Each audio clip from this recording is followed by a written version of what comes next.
So welcome everybody. Thank you for joining us for this town hall. We're going to get started right away since we don't want to keep people too late tonight. We've had a tremendous amount of interest in this town hall, and we hope that it will be the first in a series that we're organizing about this current pandemic and the human rights implications. My name is Ailish. I'm the National Action Coordinator for Amnesty International Canada. I'm based on unceded Algonquin Anishinaabe territory in Ottawa. I'll be facilitating your questions tonight and providing any support that you might need. Please do feel free to all introduce yourselves now in the chat box where many of you are already chatting. Please tell us your name and where you're joining us from. And please do also tell us what traditional territory you're based on. We might all be joining online, we might all be here virtually, but it's important for us to still recognize the land that we're on and how it is deeply tied to what is happening at this current moment. If you don't know what land you're on, I have shared a link in the chat so that you can learn more about the history of the land where you live. Before we begin, I'm just going to share a couple of logistical details. Please do bear with us if there are any technical difficulties. This is the first time that we've hosted such a large meeting online, and we really hope it will be a great opportunity for all of you to engage.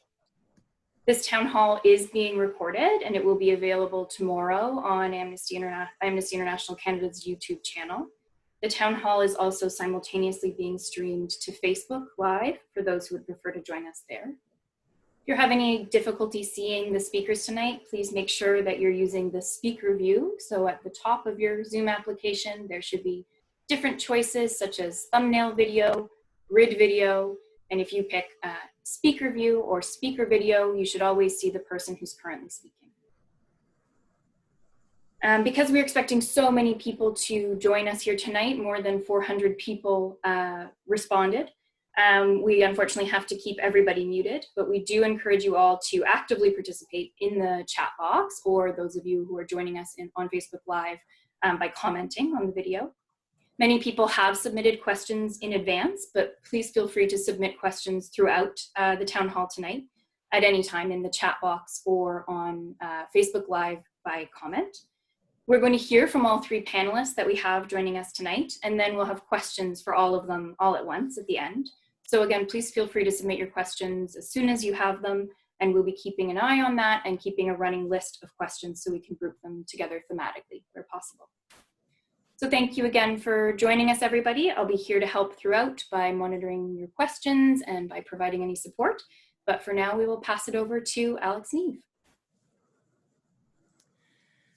Thanks very much, Ailish, and greetings to everyone. It's so wonderful to have so many people joining us this afternoon, this evening, this morning, wherever you may be. I'm joining you today from unceded Algonquin Anishinaabe territory, and I know that across Canada, we certainly have participants, and we're already seeing that in the chat function, who are joining from other Indigenous treaty lands and unceded territory. And I know that we even beyond Canada have friends who are joining us today from other parts of the world, where of course the history and the relationships of Indigenous peoples with their land and the recognition of their sovereignty in their own territories is very different yet again.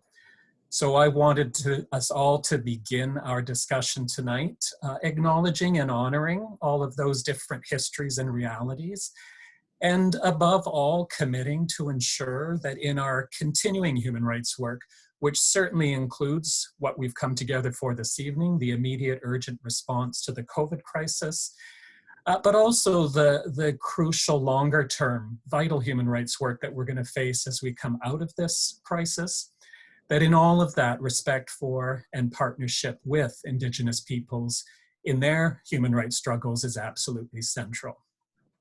So the next slide, Ailish. So we've come together, obviously, under very unusual times. And we've come together tonight in particular to talk about the COVID-19 crisis and what it means for human rights and what human rights means for the COVID crisis. And you know, in early days, as the crisis was first unfolding and Amnesty and many were raising issues and questions and recommendations around human rights, there was sometimes some doubt and skepticism. This isn't about human rights. This is, yes, absolutely a public health emergency. It's certainly becoming rapidly an economic crisis, but this isn't about human rights. But it is, and it's not just a little bit about human rights. Absolutely everything about this is about human rights. The virus itself, the economic collapse, the impact on the most marginalized communities, the ways in which it is exacerbating already existing human rights concerns, and of course the restrictions that have been imposed by governments, necessarily so, and what is or is not permissible. And that's why Amnesty has responded so quickly. We've drawn on our extensive experience we have in working in other contexts around that relationship between crises and human rights. We've presented a number of guiding principles to the government. We've done that here in Canada. We've done that with respect to governments right around the world. And of course, there are many others who are also adding their voices, highlighting the human rights dimensions. There's human rights commissions in Canada and around the world, UN human rights bodies and experts, and many, many others. The next slide, please. And what do we mean when we say that this is all about human rights? Well, there's many dimensions to it. One is what we've often referred to as the human rights dues with respect to this crisis. And this is the human rights obligations and requirements that mean governments have to do something, that they have to take concerted, proactive measures in order to address, obviously, the virus itself. That's all about the right to health, the right to life. That's making sure that healthcare workers are safe and protected in doing that work. It's also about all of the human rights measures that need to be addressed as part of the economic collapse. The right to livelihood, to social security, to housing, to food, and to water. And very importantly, this is, yes, obviously very much about what needs to happen domestically within our own country, within our own communities, but it is also about the world stage. Next slide, please. We also have been saying to governments that this is also about the human rights don'ts. What are the things that can't be allowed to happen, that need to be stopped if they're happening in connection with this crisis? And that may mean from government action directly or human rights abuses that are committed by others. And here we're concerned about the rise in racism. The East Asian community and others who have been stigmatized by slurs and attacks. The rise in violence in the home, very staggering statistics out from the federal government today suggesting that there's been a rise in between 20 to 30% of domestic violence in the times of COVID. And the need to make sure that places like prisons and detention centers, refugee policy, homeless populations, that governments are absolutely doing what needs to be done to ensure that abuses aren't worsening in those contexts. Next slide, please. Perhaps in many respects, the most significant contribution that human rights brings to this is this message. That by paying attention to human rights obligations, governments are ensuring that in their response, no one, no community will be left behind. And we know there are many communities, because of existing marginalization, longstanding human rights violations, the consequences of capitalism, and many other concerns, have been left behind and are already experiencing great risk and marginalization. In Canada, obviously, Indigenous communities, and my colleague Anna will talk more about that. Certainly the disproportionate impact of the crisis on the elderly, but concerns also about the ways in which this is impacting women, people living with disabilities, refugees and migrants, racialized communities, and others. Next slide, please. Another very crucial part of the human rights aspects of the COVID crisis is what about the restrictions? Obviously, we have all seen the restrictions be introduced by governments at a rapid rate and in ways that probably for most or all of us, we've never seen before.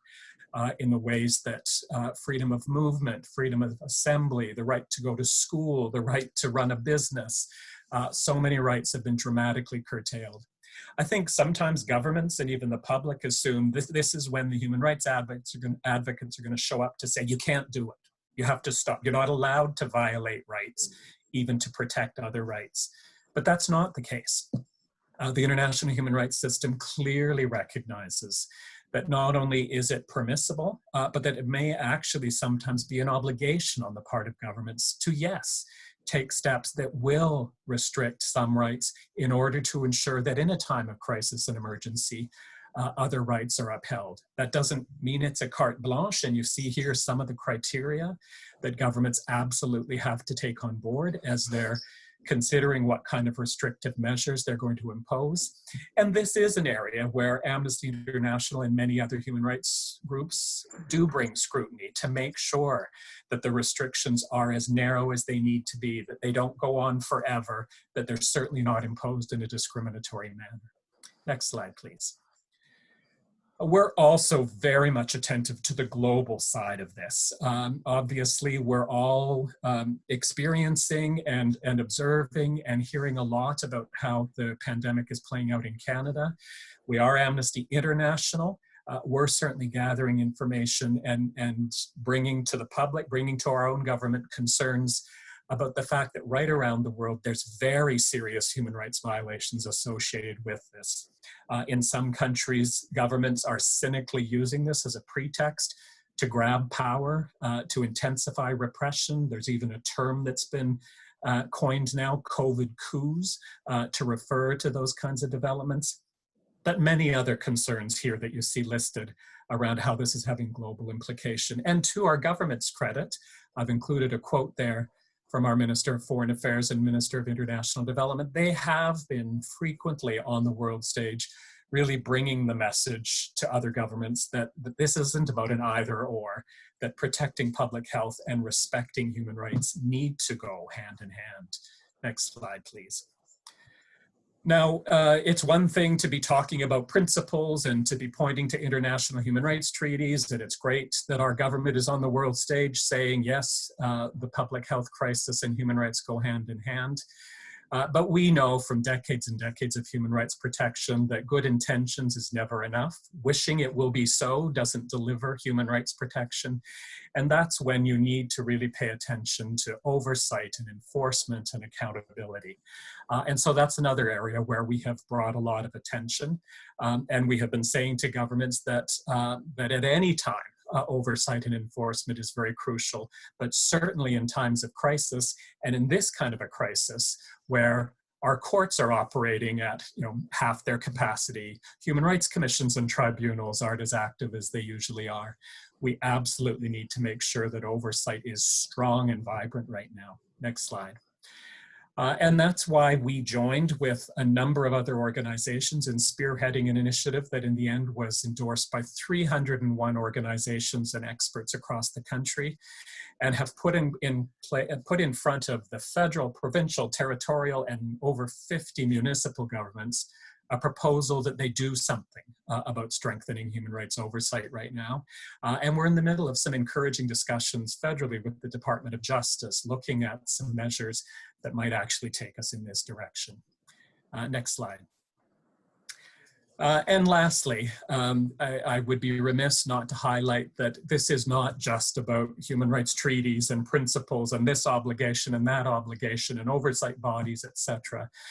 The other aspect of COVID and human rights is exactly this, that this is a time for solidarity, for connection and community. And we're certainly seeing that everywhere. I'm sure you're seeing it in your own communities. We're seeing it nationwide and right around the world. And that's very heartening to see.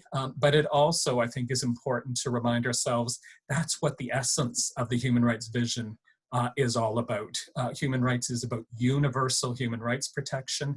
It's about recognizing that, that we are all in this together, and that we have to be as concerned about the fact that COVID continues to lead to human rights violations in our own communities, as we should with respect to a Rohingya refugee camp in Bangladesh or a small town in Iran.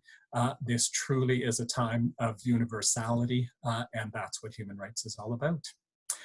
I'm now going to pass it over to my colleague, Justin Mohammed, who's going to keep the conversation going. Thanks, Alex, and hi, everyone. As was mentioned, my name is Justin. I'm the Human Rights Law and Policy Campaigner at Amnesty International here in Canada. I'm speaking to you today from Algonquin Anishinaabe territory. What I'm hoping to do is to speak a little bit about the rights of refugees and refugee protection claimants, both in a global context, but also the situation in the United States, and then a little bit more about Canada's protection. So I hope that we can start the conversation with these pieces, and I'll be really glad to engage with you all in the question and answer session after our presentations. So if I can start out by speaking a little bit to the global situation. Next slide there, Ailish. Right now, according to the United Nations High Commissioner for Refugees, as of last week, there were 167 countries that have either fully or partially closed their borders. And out of those countries that have chosen to do so, only 57 have not made any exception for refugee protection claimants. And we know that protection of refugees are one of the international legal obligations that are the most widely ratified. And so we see a number of countries that haven't been putting in place the relevant protections for refugee claimants. Despite these measures to close borders, as many of you I'm sure are aware, people haven't stopped moving. And so I've provided there just 3 examples on the screen that you can refer to where we can see that there are still a continued number of people that are trying to cross borders very clearly in need of international protection. So the first one is with respect to Rohingya refugees who are leaving Myanmar. Some of you may have seen in the news in the last couple of weeks that there were attempts to enter boats that were attempting to enter Bangladesh. Sadly, many people perished in those journeys. And thankfully, Bangladesh did relent at one point and allowed some of those refugees to enter. But very unfortunately, even this morning, there's been news that other boats that have been traveling and been trying to enter other countries have been unsuccessful in doing so, the most recent being in Indonesia. The second example there about Syrian refugees who have now been trying to gain respite from their now 10-year continued civil war in that country, that have been trying to enter a variety of countries. Although Cyprus is mentioned there are many others where Syrian refugees have been seeking to enter without avail. And then finally, and I'll speak a little bit more about this when I cover the situation in the United States, the situation facing Mexican migrants on the US borders, where we've had very recent reporting of mass expulsions that are happening on the southern US border. And I think it's just important to consider that in the context of COVID-19, that there are very unique challenges that persist for refugees and refugee claimants in these times. We know that refugees are people who are on the move, but some of the things that we have been hearing about, suggestions of how one takes care of oneself in the COVID era, are really, really challenging for refugees. So very simple things, if you can think about a camp context. Are you going to have the opportunity to be able to be physically distant from your neighbors? Well, that's going to be a challenge. Are you going to have the opportunity to be able to wash your hands with clean running water and soap? Those are going to be challenges. And then obviously the movement across borders implicates that borders are open and that you have an opportunity to be able to either board a plane or physically cross a border to be able to claim protection. Next slide. So moving on from the global context, looking at our continent here, I thought I'd speak a little bit about the situation in the United States. And as many of you may be aware, the administration of Donald Trump, their assault on refugee rights has predated COVID-19. So some of the things that Amnesty International has documented in this regard are illegal pushbacks, family and child separations, and arbitrary detentions. We had a report that came out about those variety of human rights abuses that were happening particularly with those who are coming from Mexico. Ineligibility problems, so that's the notion that if you didn't claim refugee protection in a transit country, that the United States would not allow you to be able to claim refugee protection in the United States. And we've seen those policies being implemented and refugee protection claimants not having the opportunity to be able to make their claims as a result of that. And then there's been the offshoring of the refugee status determination process. So we've seen the United States implement policies and agreements with El Salvador, Guatemala, and Honduras, where refugees can be sent to those countries to make their refugee protection claims rather than being allowed to make their claims even if they've reached the United States. This is a requirement that doesn't exist under international refugee law, and so those agreements that the United States has signed with countries that don't have the ability to be able to protect refugees and don't have the systems in place to be able to do those protections on a wide scale have been asked to do that by the United States. And the newest threat that's coming from the United States is one that's only come about within the last month, and that is the threat of expulsion. So the United States has implemented a policy now whereby US authorities are able to expel on the northern and the southern borders, so that means Canada and Mexico, without having a refugee protection hearing. And so this is very concerning because people who otherwise would qualify for protection are not even having the opportunity to make those protection claims in the United States. Next slide.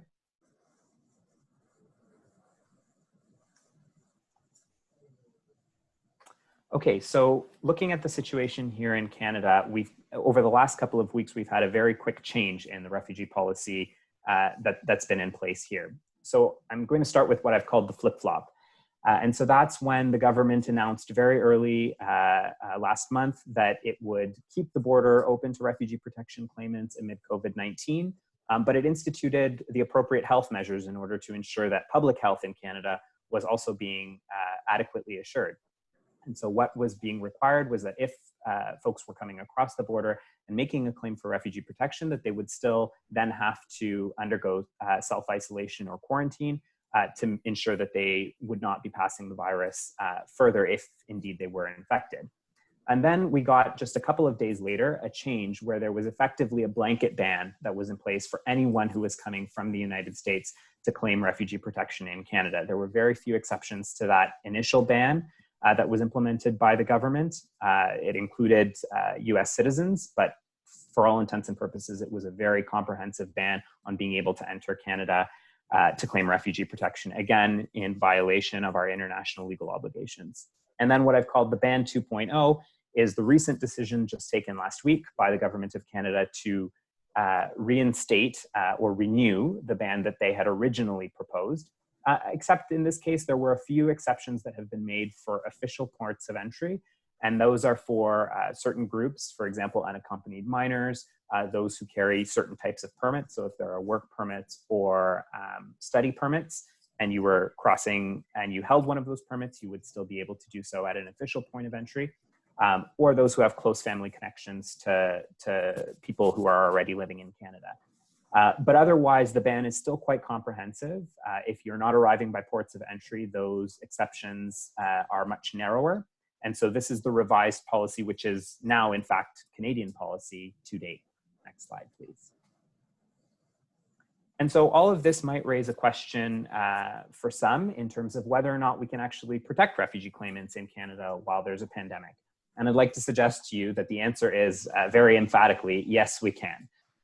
The first reason that I would suggest that that's the case is because it's our international legal obligation. We've talked about how the international laws that Canada has signed up to, the Refugee Convention and its protocol, obligate Canada to provide that level of protection.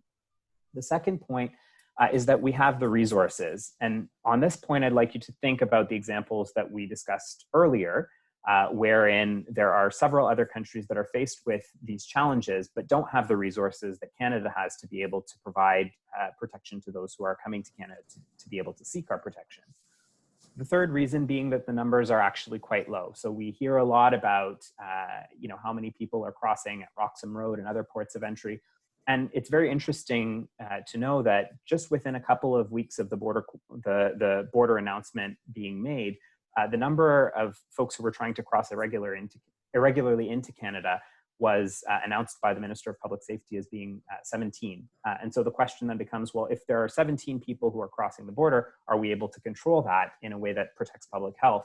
And I'd like to suggest that the answer is yes. We know that others are able to cross the border to provide essential services, to continue to allow goods and services to enter Canada. And so with the numbers being so low, it's absolutely possible for Canada to be able to provide that level of protection. And finally, that the stakes are so high. And that has to do with the protection regime that we're talking about in the United States that I mentioned earlier, all of the deficiencies that we see with the US protection regime, all of the policies that they've put in place, which really heavily restrict the rights of refugees. Next slide, please. And so what is Amnesty International doing about it? So we've tried to take a variety of different actions, and I'm hoping that some of you will join us in those actions. So the first is that we've published some op-eds here in Canada, but also our Amnesty International colleagues around the world have been able to publish pieces about the refugee protection regime writ large. We've had a click-to-call action and a photo petition that I understand Ailish will be ensuring that's available for those who wish to participate, to be able to speak to the ministers and ask them to uphold our international legal obligations to protect refugees. We've sent letters to decision makers like the ministers and others. And we know that Amnesty International in the US is really focused on all of the Trump administration policies. There are so many of them that they're trying to continually fight to protect refugee rights as those policies get rolled out. Next slide, please. And the last piece that I wanted to leave you with is just a consideration around our shared humanity. And this has to do as well with whether or not we're able to provide protection. And I know it might be a little bit difficult to see on the screen there. The piece on the left of the screen is just a short tweet that says that somebody from back in 2016 sponsored a refugee family to come to Canada. Today, knowing that they were in self-isolation because of travel, that refugee family brought bags of food and left them on the front porch, and they were just expressing their gratitude for that solidarity action. And then the other piece on the right side of your screen is just a headline from last week, which talks about a refugee family that's donated 1.6 million to hospitals who are fighting COVID-19. That family comes from having fled the dictatorship of Idi Amin in Uganda in the 1970s.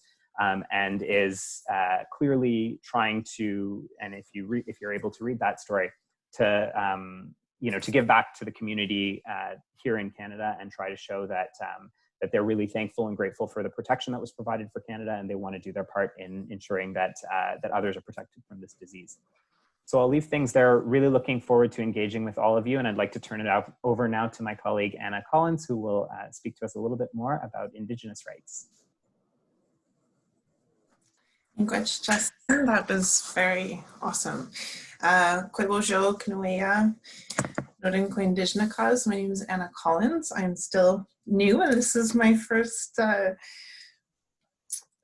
town hall for Amnesty, so I'm nervous. I wanted to emphasize that the right of Indigenous peoples to well-being is essentially the same as the right to self-determination and sovereignty, and that these rights, and in fact all Indigenous rights, are grounded and derived from territory, the relationships that a nation holds with the lands and waters and other entities in that territory. And that the teachings of a territory instill well-being in many ways, and I'm going to get into that. In the time of a pandemic, I think, recognition of and respect for the sovereignty of an Indigenous nation is paramount to ensuring the well-being of a people. And the ability of Indigenous peoples to be culturally well is reliant on the freedom they have to make decisions for the community as a community. Got next slide there, thanks. So just very quickly, Indigenous peoples enjoyed good health in pre-contact times, mostly because folks were really active and they had safe and traditional diets, and there were no pathogens for the most part in this hemisphere.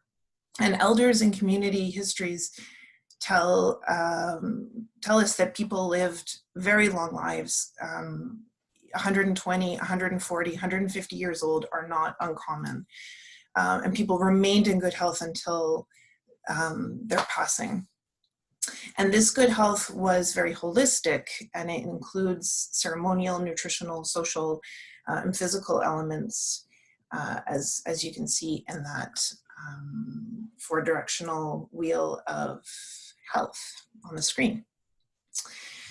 And at that time, there were traditional laws about food and hygiene, and that's what kept nations healthy. Yeah, like there were small settlements and low population density and mobility on land and water, and seasonal relocation. but essentially it was traditional law and traditional governance and culture that kept people safe.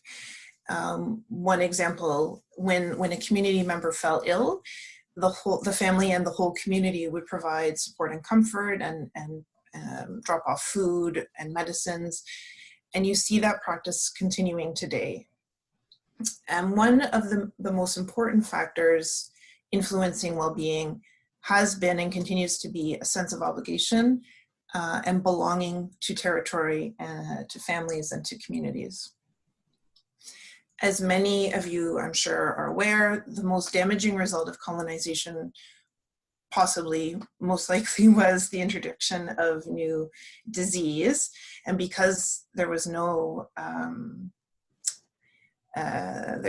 resistance, no immunity to those diseases, they were devastating, very high mortality rates and total social disruption.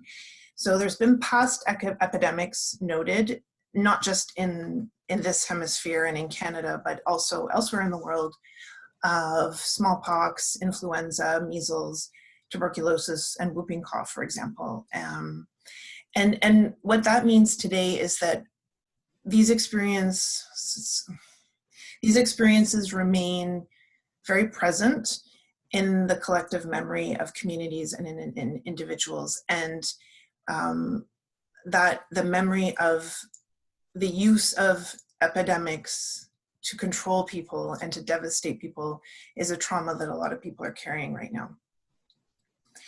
Both community and individual immunity has been developed in the past and continues to be developed through respect for ways of being that articulate belief systems and behavior and what's accepted and what's not accepted in a community. And teachings and laws, for instance, to care for elders, to share food in a hunt or at berry picking, to not charge medicines, money for medicines, for example. These are all principles that ensure a community will thrive in times of hardship.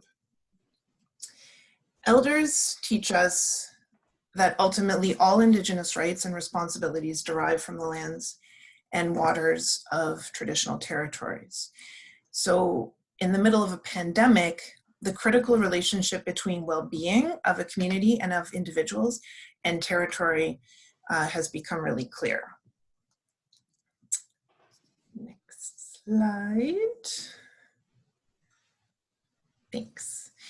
So right now, Indigenous communities, and particularly Northern and Inuit communities, are the most food insecure communities in the country. And lately, if you've been following the news, there's been a couple stories that one of the consequences of this pandemic is likely going to be food shortages and supply chain disruptions for all of us. But in Indigenous communities, colonial governments have forced a way of life and diet. There's been land dispossession onto Indigenous peoples, and it's not voluntary that people have been forced into small settled communities, often on undesirable land that might flood in the spring, like Fort McMurray is flooding right now, or land that's contaminated and poses additional problems. Making matters worse is ongoing encroachment and land development, settlement by colonial society, big infrastructure projects, and other human activity like planes. So actually, I want to tell a little bit of a story. A friend of mine from Treaty 4 was telling me the other day that she's really worried because they can't just go out and hunt for some food right now and avoid the grocery stores. Her nation, and Treaty 4 is out on the prairies for those who don't know, her nation began looking around in the territory that they've used since time immemorial to find places that would be still clean and safe to hunt, fish, gather berries and medicines, and drink the water. And they discovered that there's nowhere in their traditional territory that is even possible to do this because urbanization and pollution are so bad. And so they have nowhere to go that's safe in order to sustain themselves and practice traditional economic activities. I can't see all your faces. You're probably wondering, what does this all have to do with the pandemic? So I will get to that. Thanks. At the same time that Indigenous communities have the highest food insecurity, people also have the highest rate of pre-existing medical conditions. And these primarily come from eating introduced food brought here by settlers, white flour and white sugar. Elders and other people experience diabetes, kidney disease, both of which lead to high blood pressure, high cholesterol, senility, heart disease. And of course, we know that people living with pre-existing conditions are more at risk to any virus and having really severe cases. And I want to be really clear that it has been medically and scientifically proven that the cause of many health problems in the people of this hemisphere is poor colonial diets. The Inuit in particular, because colonization has been so recent there, the people have a very recent memory of shifting from eating mostly raw food from the sea to imported food that they buy at the grocery store, and there's been an immediate shift in health and health outcomes. However, Indigenous nations know how to live well. There are these laws and values that teach how to live well in traditional territories. Minubamadzawin, it's called. Medicines are known. There's fresh and healthy and culturally appropriate food usually, and it's preferred. But colonization has really separated the ability of nations to access that food and those medicines and that water, which keeps Indigenous peoples healthy. So now communities are developing emergency plans to ensure that all members are well and cared for, whether they live on reserve. Some folks are in urban areas within a territory or even outside a territory. Other folks are in community, Inuit communities up in the north, for instance. And communities have been doing a really good job of accounting for all their people and making sure everyone's well cared for. This goes back to the traditional values which provide immunity to a community. But they're doing all of this without the very thing that all Indigenous rights and ways of being and knowing and caring for each other derive, which is the land. So on top of that disassociation from lands and waters, there's been intentional colonial impoverishment of Indigenous peoples. It's not an accident that Indigenous communities do not have adequate access to health services and resources. It is not an accident that communities don't have road access or potable and safe water or adequate and culturally appropriate housing and overcrowding. So communities are going into this pandemically decidedly at risk and threatened by the circumstances that colonization has created. Health conditions, food insecurity, and a lack of suitable infrastructure. I don't know, and I don't know every single Indigenous community in this country, but I don't know of one community that doesn't enjoy and prefer eating traditional foods, getting together on the land by a fire, feeding elders and children first, sharing medicines. I don't know of one community that wouldn't rather be out in the bush or on the tundra or out on the waters, away from forced sedentary life and crowded living. But that's just not possible for most people anymore because of policies and laws that the Canadian government and provincial governments have put in place. All of you, so the photo that I have here I selected is because I'm sure many of you know of the very important work that Cindy Blackstock has been doing with First Nations Child and Family Caring Society, and you, I hope, have been supporting Amnesty's work to support her as well. And the Canadian Human Rights Tribunal has ordered the Canadian government 9 times to comply with their order to stop discriminating against First Nations children. So you can imagine the absolute deficit of resources that already existed in communities, and the resources and support that the communities now need whilst facing a pandemic. So it's a real critical point. What can we do? Just gonna, so it is my belief that during a pandemic, the same as at any other time, what is most important to advocate and show respect for is self-determination. People know themselves and their families and their communities and their nation. And when I speak with community leaders lately, all the time, I am not surprised to know that they can clearly list who the members of their community are, where they live, what they need, what resources are lacking, what resources are held. They know exactly what they need in order to take care of their people. There's no confusion. Where the confusion lies, and what they don't have are colonial governments listening to, respecting, and responding to these needs. This, as I said, to my way of thinking, is really like the fundamental Indigenous human rights violation that people are experiencing. So I've been working very closely with communities so that they can tell their own stories of how they're responding to the pandemic and what their needs are. I have about 12 communities that I'll be sharing with all of you, hopefully over the next couple of weeks. Communities are super creative and they're taking care of each other. And I wanted to give a little example. It's not all bad news and it's not all poverty, sadness. My favorite example right now of how a community is using traditional values of caring for one another to keep members well comes from Dandanaga, which is a little bit south of Ottawa, right on the Lake Ontario, and it's a Mohawk community.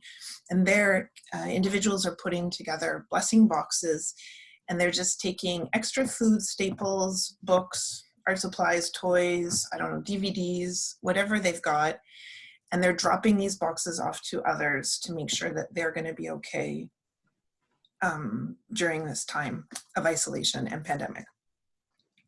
Other communities are more remote, and they're having to accommodate, unfortunately, community members and outsiders coming and going in and out of work camps at the big construction sites. And for some communities, that's a real concern. Other communities feel that it's important for their members to be able to continue working. One community, which is Kelly Lake Cree, has shared their story that the Canadian government doesn't recognize them still. And because the Canadian government doesn't recognize them, they're not able to receive any federal aid related to the pandemic. And the provinces are refusing help also because they consider the community, they recognize the community as Indigenous, they're Cree, and so they see it as a federal jurisdictional problem. And so this community is stuck in the middle right now with neither colonial government willing to help in any way.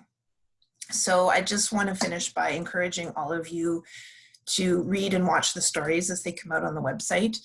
And there's a related letter writing campaign that urges decision makers to respect Indigenous rights in their pandemic responses as communities have articulated what their needs are and how best to proceed to keep their people safe during this pandemic. Miigwech. So thank you very much to all of our panelists tonight. We've been getting lots of questions from everybody in the chat and on Facebook Live, but please do continue to submit questions as you think about it. So I'm going to go ahead with some of the questions that we've received, and I'll give all of our panelists a chance to answer. So the first question relates to more kind of human rights advocacy generally. So when we are facing multiple threats to so many fundamental human rights, what space is there for a coalition of human rights organizations that could hold governments to account? So Alex, I'm not sure if maybe you want to take that one first.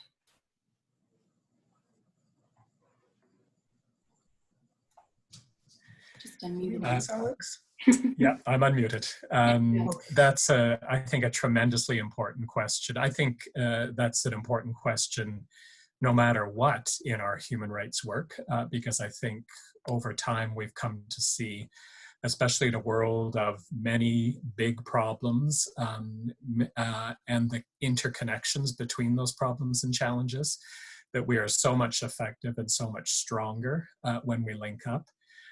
But certainly in a time of crisis, that is absolutely the case. And I think we've already been seeing how quickly that has become, I think, the natural inclination for a lot of organizations and groups, large and small, in the face of this particular crisis. And I think it goes back to some of the things I was saying in my opening about how there's such a wide range of human rights concerns that are implicated. You've heard powerfully from Anna and Justin with respect to two very important aspects of that.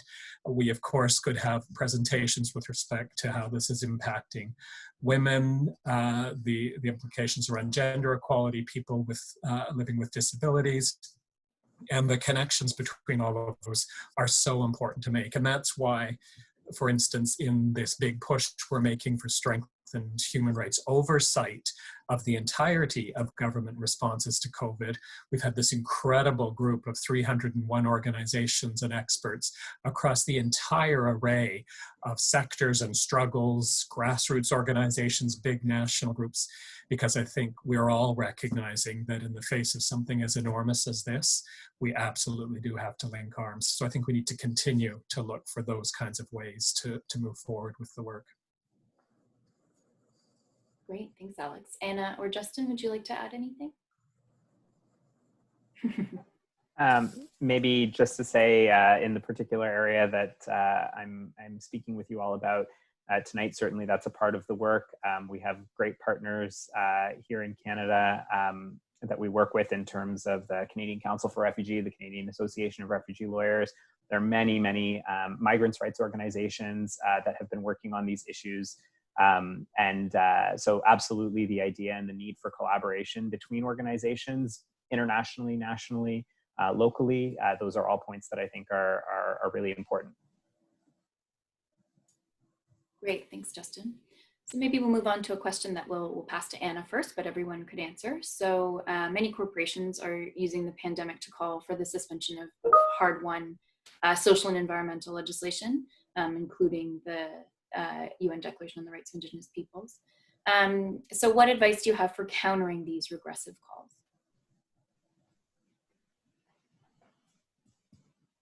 Oh, how to easily accomplish the insurmountable? We need everyone's involvement. I spent 6 years working on UN Declaration legislation, and I've heard just about every single argument against it that exists. There are people who are determined that they will never accept Indigenous rights legislation. They're not interested. The government knows it has an obligation, and the government is committed to passing legislation, but I think my worry right now is getting distracted by louder voices that have billions of dollars to spend on lobbying. And I've seen Amnesty be incredibly loud when it needs to, and when there's something really important. And I think it would be great to coordinate lobbying energy and remind the government of what its obligations are. They already exist. This UN declaration legislation would not create anything new that governments aren't already obliged to respect. And if we got some really awesome coordinated lobbying, we could be louder than the big oil and gas companies. Thanks, Anna. Alex or Justin, anything you'd like to add to that?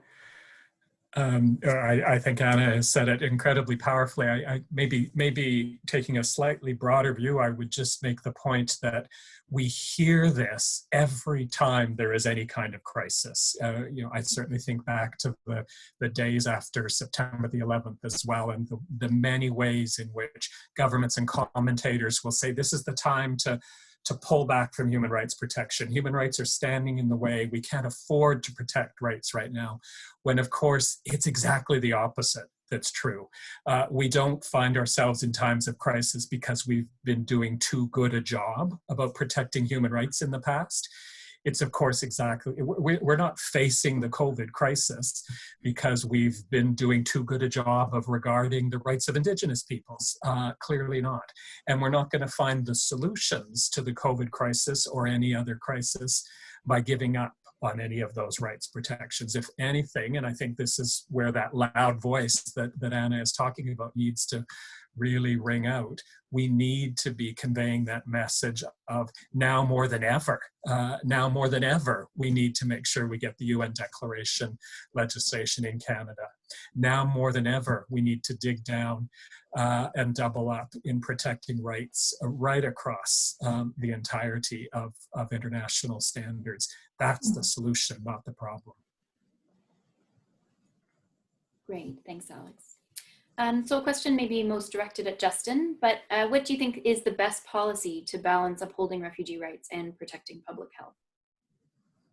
Yeah, thanks. That's a great question. And I think actually the optimistic piece around this is that we've seen the answer, and that goes back to the part of the presentation that discussed the immediate response that the government had. And I think that was the right one that allowed for a balance that would have allowed us to uphold our refugee protection obligations, but at the same time ensure that public health was being protected. And so that would involve the same things that we do for other categories of people who are still allowed to cross the border even today, which would be the 14-day quarantine. And then if there was some testing that needed to be done to ensure that people were healthy before being able to be out in the community, then those measures could be taken as well. So I think that we had a really clear answer that would allow us to protect refugee rights and public health, and it was a shame to see that missed, but we do believe that balance is certainly possible. Great, thanks, Justin. Alex, Rana, anything to add on that?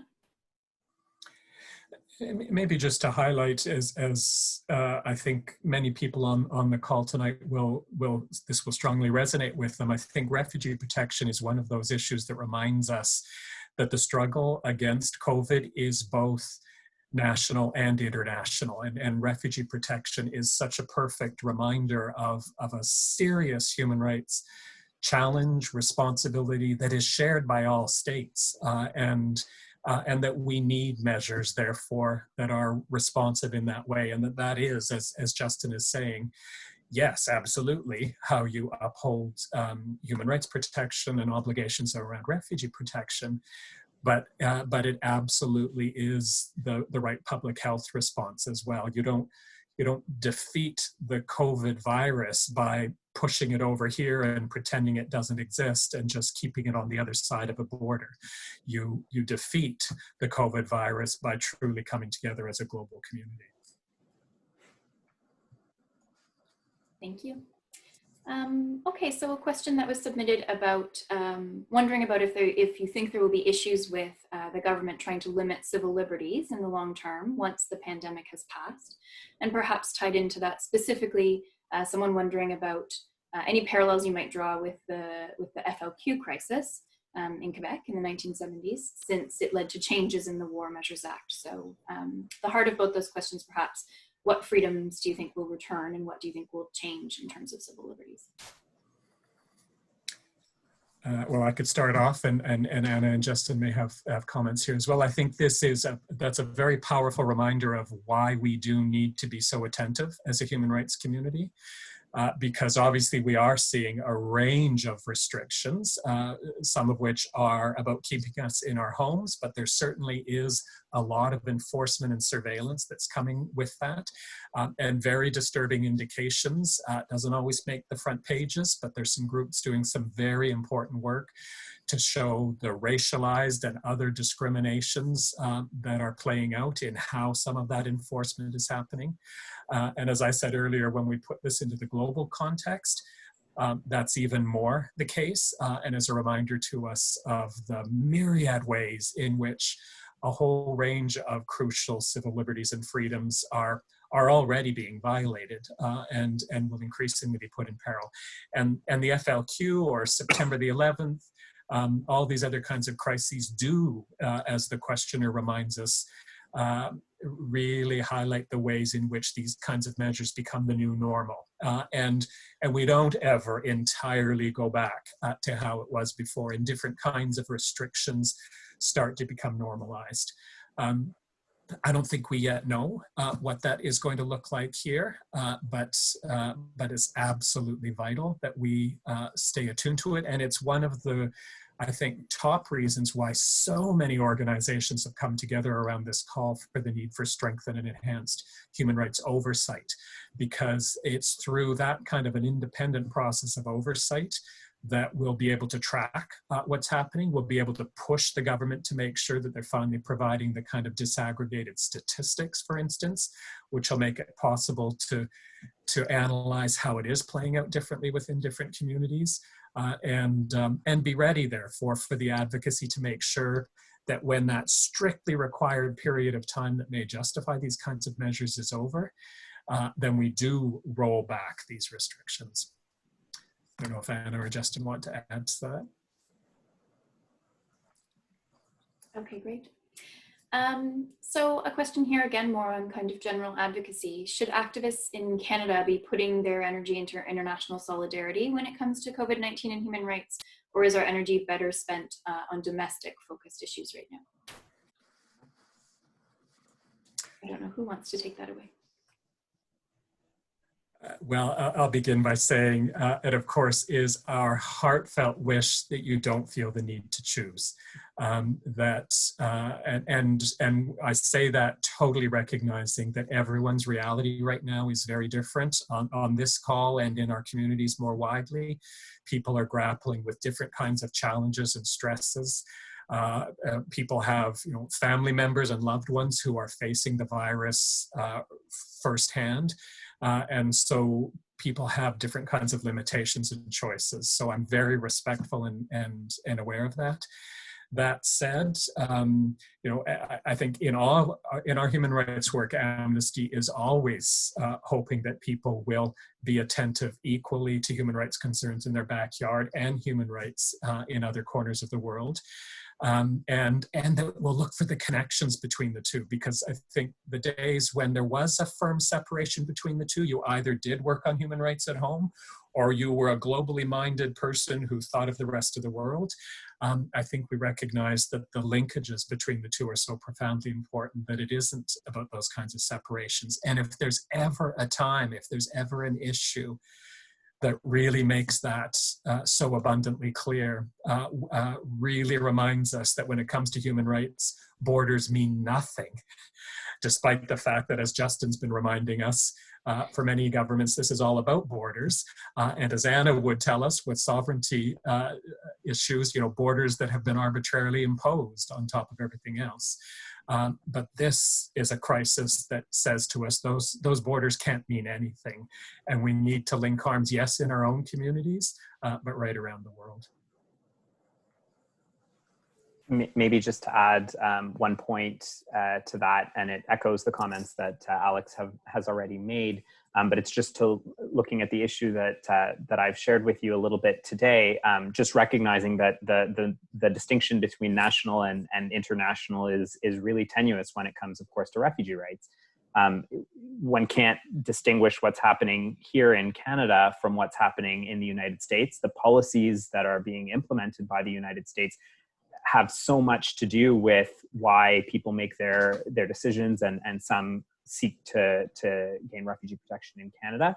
And even the situation in the United States cannot be decoupled from what's happening in Mexico and other countries that are further south. So these issues certainly do have linkages between the domestic and the international. I'll add to that too, actually. I think if nothing else, the global pandemic is showing us how interconnected we are, both in terms of spread of a disease, but also in the interconnectedness we have to help one another. And it's also shown us that governments make priorities, and they can do so much that they tell us all the time they can't do. And now that this pandemic has happened and we are in crisis, economic crisis, social crisis, and health crisis, suddenly all these things that they said were not possible are now possible. We're seeing them happen, and it's about those priorities. And so I think, building on what both Alex and Justin have said, now is a great time to be advocating for everything, because governments have shown that they're listening to people right now in a way that maybe they don't always seem so responsive. Yeah, thank you all. It is 8 o'clock, but I'm going to ask if maybe our panelists can stay a few more minutes to answer perhaps one final question. We do have lots of questions, so I apologize if we didn't get to yours tonight, and I hope we will be able to answer it on a future town hall. So I will try to join some of these questions to get as many answers as we can. So a number of questions wondering about how we're hearing reports from around the world, perhaps from the United States in particular, about how the pandemic is disproportionately affecting certain communities, how in the United States, Black communities and other communities of color are being disproportionately impacted. So are we seeing similar things here in Canada? And how can we make sure that because of that, nobody is being left behind when it comes to support and benefits during the pandemic?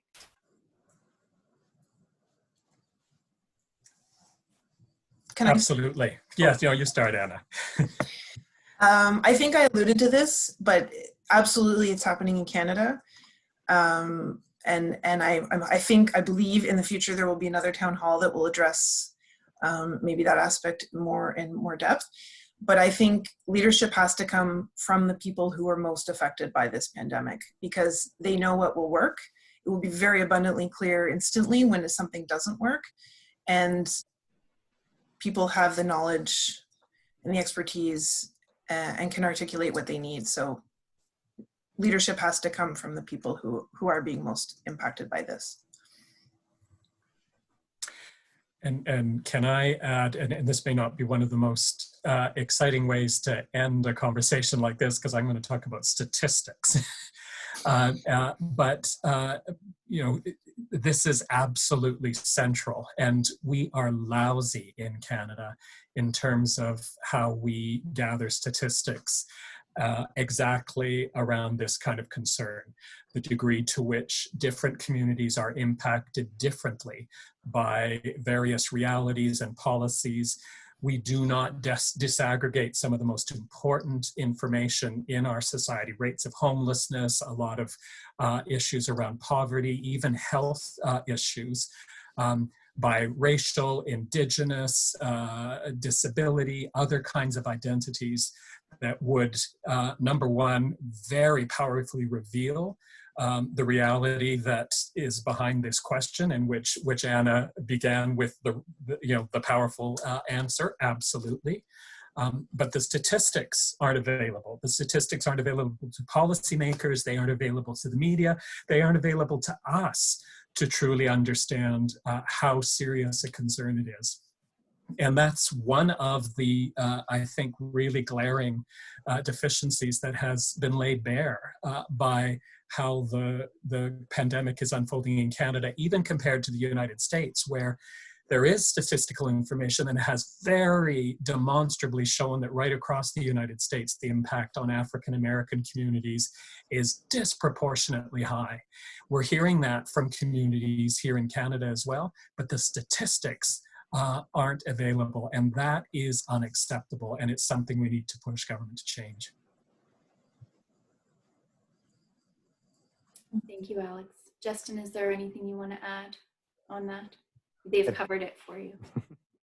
Okay, well, thank you very much, everybody. We're going to wrap it up there. There are still outstanding questions that we hope you will join us for another town hall to answer. As I mentioned, this town hall was recorded, and the recording will be uploaded to YouTube tomorrow. And all of you will receive that, along with links to the different actions and things that were mentioned here tonight. So we do hope that you will join us for a future town hall, and I hope you will join me in saying thank you to all of our panelists. Thank you, everyone, for joining. Miigwech, everyone. Thank you. Bye.